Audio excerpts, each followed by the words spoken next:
Hey guys, and welcome to the Hackanons YouTube channel. In this video, we will learn how to copy a dictionary and only edit its copy. So let's get started.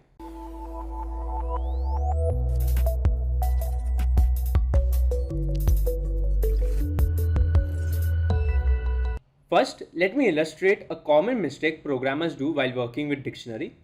So what I've done is I've created a dictionary of the variable data, and now I'm going to create another copy of the same dictionary called as data1, and I'm going to equate it to data. So now we have two dictionaries, one is data and the other dictionary is data1. Now let's say I want to make some changes and reflect these changes only in the dictionary that is data1. So for that I need to index that dictionary data1, and now let's say I want to change the name from Max to Kyle. So let me do that.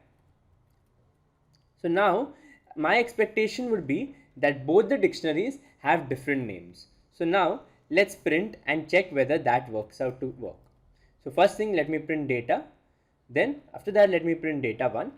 And if I run the program and let me scroll up the output window, and as you can see, that does not work how we expected. We expected two different names in both the dictionaries. The first one should have had the name Max, and the other dictionary should have had the name Kyle. But here there's a small glitch. So let's understand why does it exactly happen. So basically, let's think that this data variable is stored in the address 2000. Now, when we equate the data1 to the data 2000, the address that is equated to this data is also 2000, since we refer this data to the current data. So basically, any changes made in data1 or data will reflect the other dictionary, because both the variables are sharing the same memory location. So this is the issue that happens when we use the equate symbol. But we can easily overcome this by creating different memory locations and creating copies of these dictionary and storing them in different locations.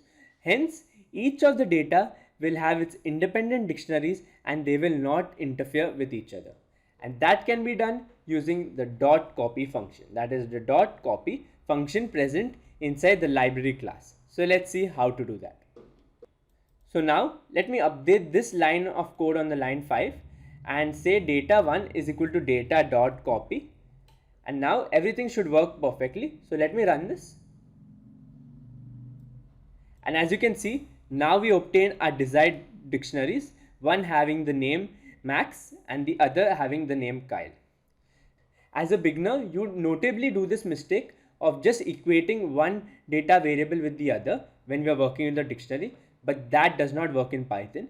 In Python, we first need to make a copy of that dictionary and then equate it to another variable, since both the dictionaries should store and should have a different memory location. If they have the same memory location, they will interfere with each other and there would be bugs in our code. So I hope you like this video. If you found this video helpful, don't forget to share it with your friends and subscribe to the Hackanons YouTube channel for more fun and interesting videos.